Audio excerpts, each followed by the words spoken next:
Hi, it's Andrew here. I'd like to tell you a little bit about our walking with McArdle's this summer in Wales. We actually had 3 events, and I'll explain each of those.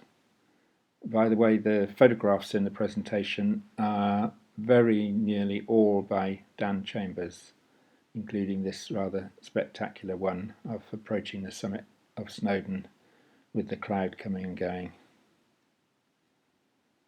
So the 3 events we had were the 1 week walking course, which is the course that we've run for 5 years now. Then we had the Welsh 3000s Challenge, which was for people who'd been on the course before, who'd been in the mountains, and we were going to climb the 15 peaks over 3,000 foot in Wales. And then the third event, because we'd had 5 children diagnosed in the previous year, we had an event for children and parents. I think it's the first time that that's been done anywhere in the world. That was really a great development. So first of all, the walking course. As I mentioned, this was the 5th year, and it was the largest course we'd had, with 12 course members and 2 of us running it. And this year we had somebody come from France, so now in total over the years we've had people come from 14 countries. And another new development this year was that we had 2 people with GSD type 7, that's Terui disease, slightly different to McArdle's, and it was interesting to see how they would get on. Although it's a great week, a good holiday, a lot of fun, people meeting each other, we do actually have these quite serious objectives of what we're trying to achieve. And in particular, we want to send everybody away at the end having boosted their confidence, realise just how much they can do, and being determined to make walking part of their lives, because really that's the one thing that we know makes a big difference with McArdle's. So the week is a residential course, so we're staying in a self-catering accommodation and living together for the week. So there's everything from putting out the rubbish to chopping carrots or whatever it is during the week. But of course each day we're going out for a walk. We usually start off with a bit of a tutorial in the morning and then get out for a walk. And those walks are always planned to suit the group each day. So here you can see me giving a little bit of a talk explaining something along the route. It's great to be able to do things in a practical situation. It's a very understanding and supportive atmosphere. Everybody's in the same boat. We all got McArdle's and we're all understanding what we're going through. And we have some rules of the road that ensure that everybody's protected.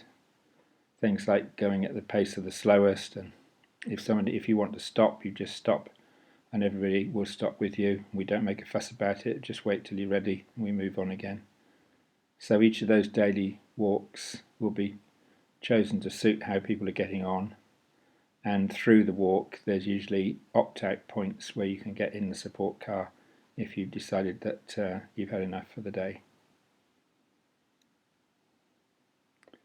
This year was the course members were the youngest that we've had in the 5 years. We actually had 3 under 18, so that's the 3 of them there in the photograph on the sand. There's 16-year-old, 11-year-old and 18-year-old.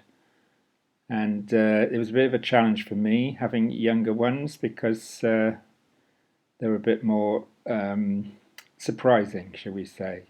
Like here, they'd scrambled down over these rocks to get down on the sand and carve McArdle's in the sand. And I had to call out that this wasn't part of my risk assessment. But generally speaking, it was very good having the big broad range of ages, and it was certainly a challenging week, keeping everybody working together. We actually promote the course as level and downhill walking, because that's really what McArdle's people can do much more easily than uphill. Most of us are told by our doctors that uphill and upstairs are not good for McArdle's, and you can see the nice level walk in the top picture. That's on an old railway line. But during the week, people's confidence increases. They feel comfortable with who they're with, and they're ready for a challenge. And in fact, this year, 10 of the 12 people on the course ended up climbing to a mountain summit. Obviously, this is a choice of your own, and we can arrange different things, but it's surprising how many people do want to rise to that challenge. This year we had the youngest person ever to come on the course, 11-year-old Leighton, with his mum, came from the US, and he did really well. You can see in the middle picture, that's him on top of an 800-foot peak. We'd actually walked from sea level right the way to the top. His mum didn't make it, but he did. In fact, he was up there first, and he really did well. At the start of the week, he'd only been diagnosed recently and didn't like to really tell people about his condition. He hadn't told his friends or school, and I could hardly get a word out of him other than yes or no in response to questions.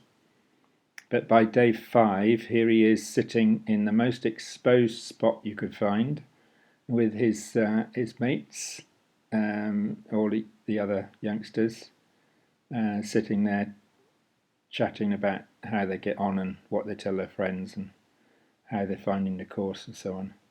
So his mum says that despite the fact you can't see that that's Leighton, the one with the hood up, she thinks that that's the nicest photograph of him. So apart from the group tutorials in the morning where we usually cover one particular subject, of course it's very beneficial to be able to chat over points during the day as they come up. So in the bottom left corner, that's me walking with Wendy, who just visited us for the day on Holyhead on Anglesey, and there we're both using our walking poles and we're discussing the pros and cons of that and how to use them effectively. And the main photograph is Jeremy, who's got GSD 7 rather than McArdle's, but it's very similar. And I can't remember what we were talking about there, but there are lots of good opportunities through the day for individual tuition and clearing up points and helping people through with any issues. But apart from the training, we tried to make it really enjoyable. We had mountains, we had coast, beaches, valleys, and here we've got, we actually crossed at the low tide. We crossed to an island and went out to the end of the island to this old lighthouse. And the bottom left picture is Val from France as we hit the main ridge on Snowdon in the mist, as you can see. So these sorts of experiences are things to really remember and enjoy, and that really helps to establish walking as a habit that people are going to carry on, hopefully, for the rest of their life. And another very important element is trying to extend people's boundaries so that gradually during the week we're tending to do more. Of course, everybody's a little bit different. So some people, like that's Aaron and Andrew in the bottom left corner, going off exploring and clambering over the rocks and so on. People will have different boundaries. But here we've got someone with GSD 7 who said that I'd pushed her to her limits but not beyond. And that, of course, is the secret, really, is to develop those boundaries but not get anybody into any trouble. So the social aspect of the week is very important. We dip muck in with cooking and helping. My sister Sally does most of the catering for us, which is brilliant, and we try to help out. And so the opportunity in the evenings to share stories and to tell each other about things that have happened, how we get on, is really important.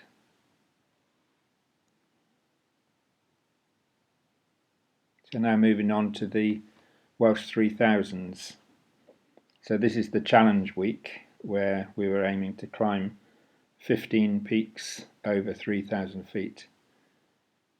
It's quite a challenge for anybody, but certainly for somebody with McArdle's. We reckon that we take 3 times as long on uphill sections as unaffected people. So you've got to factor that into your route planning and so on. And this is a photo of Jeremy coming up a very steep section on the miners' track on Snowdon.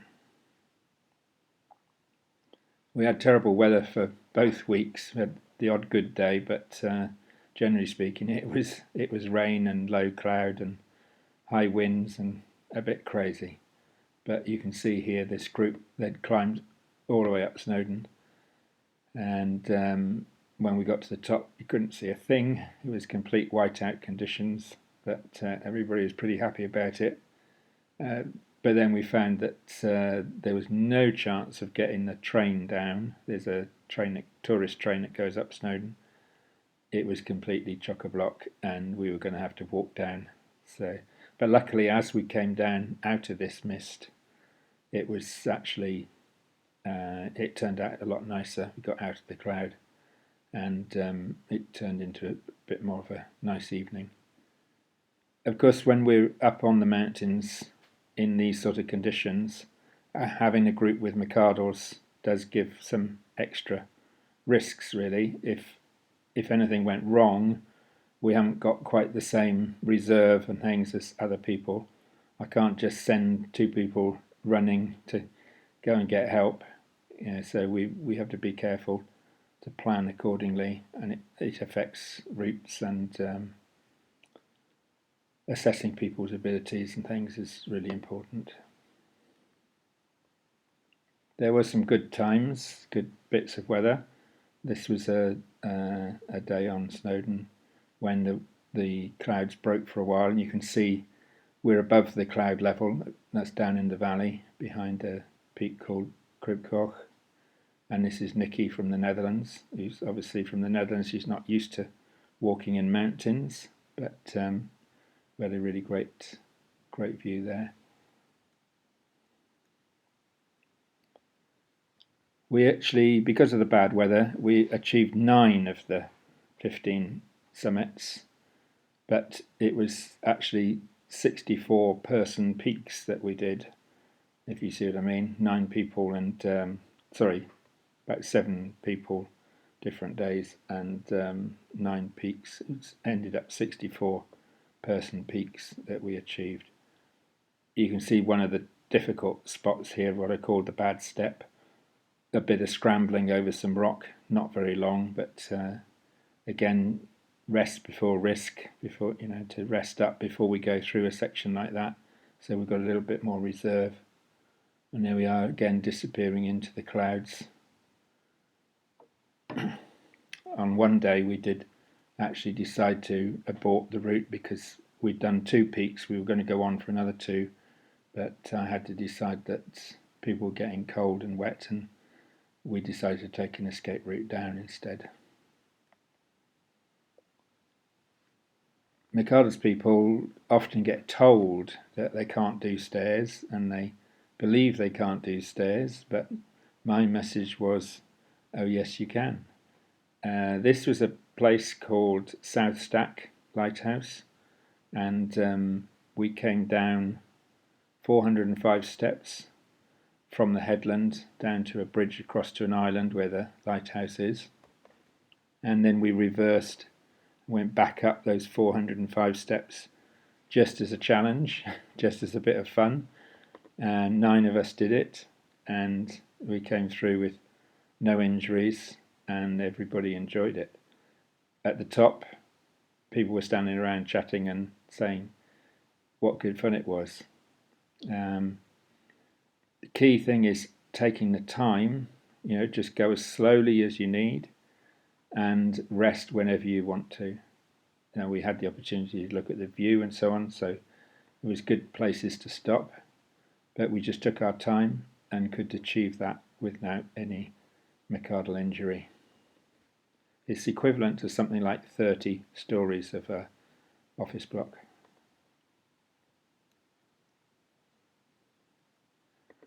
During the 2 sessions, 6 people were using the ketogenic diet, and there were people who'd been in the mountains with us before, so they knew what it was like with McArdle's walking in the mountains, and now they were doing it with a ketogenic diet, and there was a big contrast.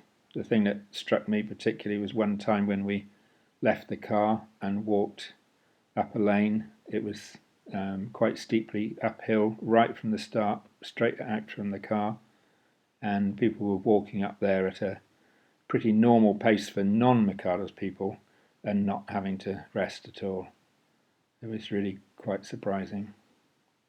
It was like being in permanent second wind, and their performance levels were higher than they're used to.